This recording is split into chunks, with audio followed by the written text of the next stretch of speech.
Hi guys! Ito na yung mga bags na pinamili ko na gusto kong ilagay sa balikbayan box. Kasi ipapamigay ko nga sa family ko tsaka sa mga kapitbahay. Yun, yung mga kapitbahay ko, alam ko na kung sino kayo ha. Lalagyan ko ng mga pangalan to mga ito. Magbabalot tayo ng mga pamimigay sa mga kapitbahay ko, ano, tsaka mga relatives, family ko doon sa Philippines. So, lalagyan lang natin ng pangalan, tsaka ibabalot natin sila. This one is for Kuya Ramel. Asawa siya ng ate ko, guys.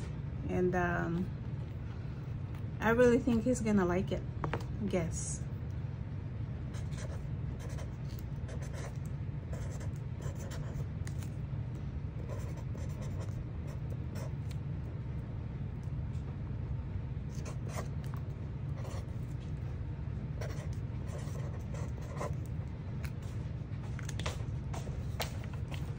Ilalagay natin sa bag para hindi masisira, ano. Hindi masisira, hindi magasgasan. So, I'm just gonna para madaling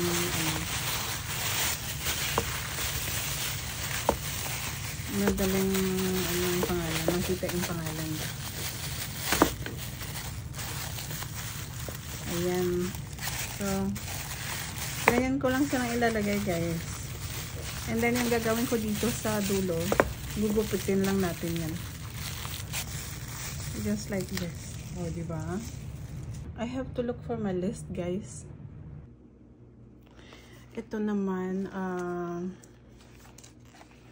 para sa Siles girls, tatlo sila. Yung kapitbahay ko doon sa Surala, South Cotabato. Para sa inyo to. The three of you sisters, three sisters, Tres Marias. Ayan, para sa inyo yan. So, lalagyan ko na ng pangalan dito.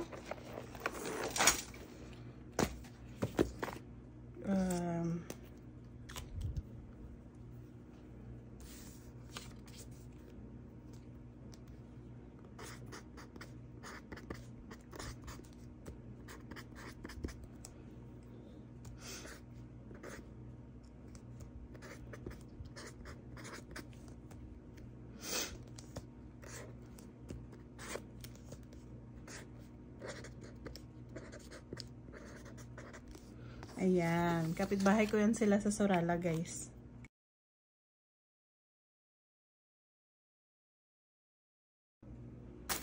Tapos na, ayan, may pangalan na. Che, this is for you. Tatlo to. It's for the three of you, three sisters. So, ito naman, ito para sa ate ko. Ate Aiza ko. Ito, para sa kanya to.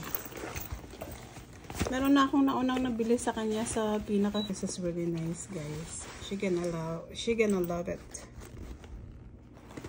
So, alright. Hindi ko na siguro to ilalagay sa bag, ano. Maybe I should. Para hindi siya, ano. So, let's put it in a bag.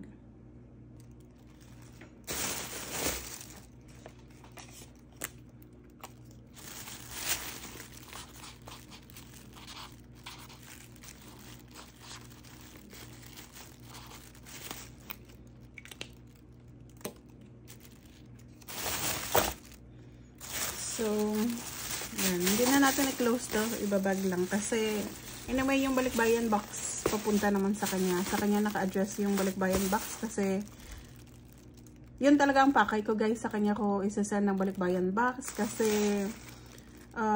in my entire life dito sa US, hindi pa talaga ako nag-send ng balikbayan box. So, this is the very first balikbayan box. At, i-address ko, syempre, sa ate ko. She's gonna receive the balikbayan box, of course. So, para naman sa kanya yung balikbayan box, hindi ko na i-close to, ano. Naka-open lang siya. Ito po palagay sa ate ko. So, ilalagay ko rin siya sa, I forgot. Ilagay ko rin siya sa bag. Kasi nga, para sa kanya, diba? Ayan. Para hindi magka-mixed up sa bag ng ibang tao. Ito naman para sa kuya ko. And yung kuya ko sa ano guys, kuya ko sa Mindanao, sa Surala din, Surala, South Cotabato. Doon din siya nakatira ngayon, doon sa house kung saan ako lumaki. Doon ako pinanganak. Doon ako lumaki. So, doon siya nakatira. Meron silang sariling bahay sa the same naman na home lot. So, ito para sa wife niya. Kasi napakabait talaga yung wife niya guys. Laging sumusupport sa akin sa Facebook tsaka sa YouTube. So silang dalawa mag-asawa. Ito ba yung binili ko para sa kanya? So medyo tabangi siya. Magko-correct lang yan basta laging yung ginagamit. Naka-ano lang kasi siya guys eh. Alam mo yun, yung nalagyan siya ng mga iba-ibang mga bags. So, gumanyan siya. So, ayan guys. Para sa kuya ko, Kuya Vicente. And sa wife niya, Ivy. Ito para sa inyo. So, lagyan natin ng name, ano.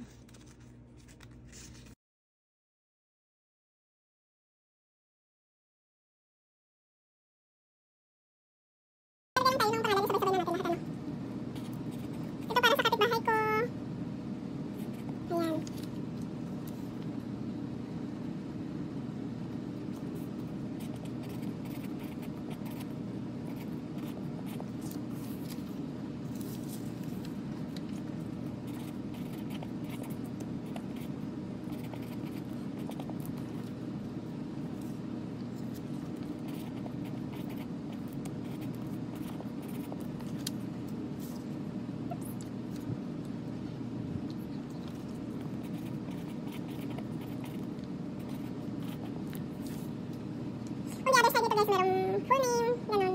Tsaka mga information nila para pagdating ng box ko doon sa ate ko ay yung ate ko na magpadala sa kanila. So meron ng address, ganun, meron ng phone number, pero hindi natin papakita yan of course.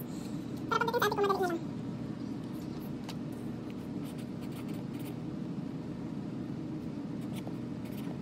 Sa mga kapitbahay ko yan guys.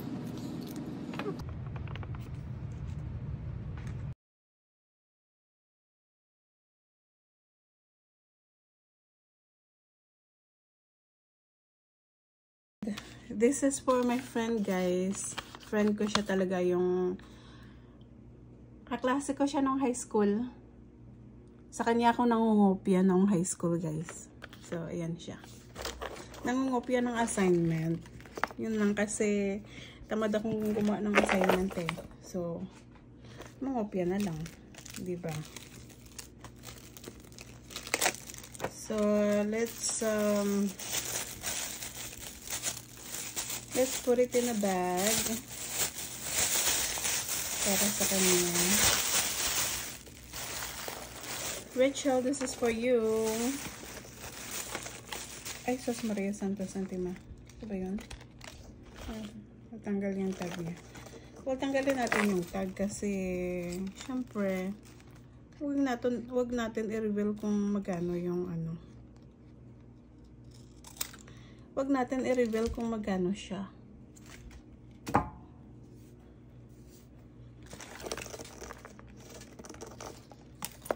Para let's keep it a mystery guys. Ayan, Rachel.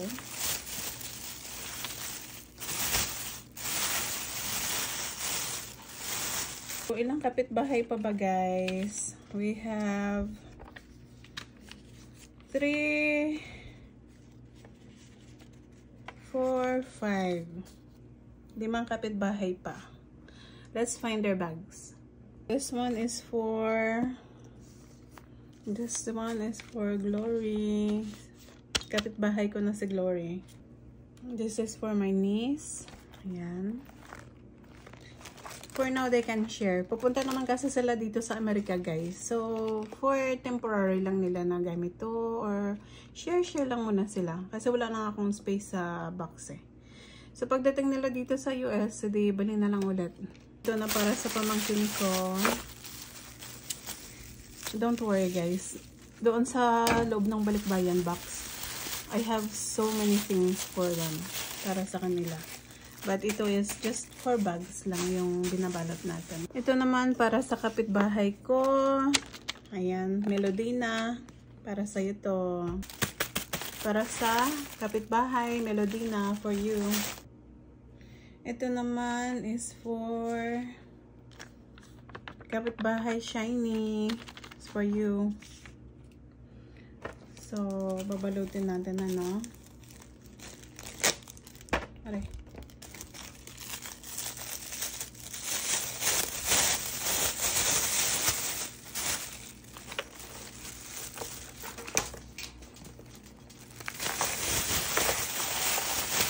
This one is para sa kapitbahay ko, si Marjorie. Marjorie, this one is for you. This one ay para kay kapitbahay ko, Emalyn. Para sa iyo to. So, let's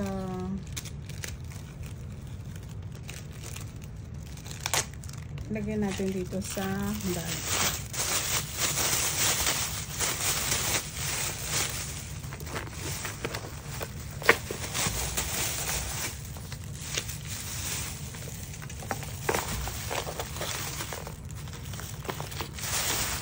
I almost forgot.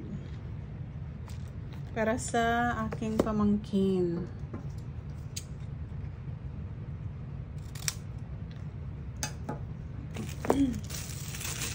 Pamangkin ko na lalaki. Taga Sorala, South Cotabato. Ayan.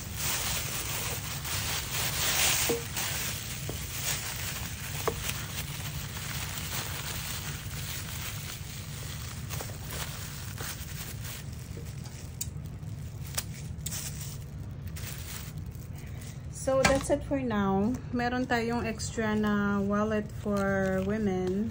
I'll figure out kung kanino ko ito ibigay.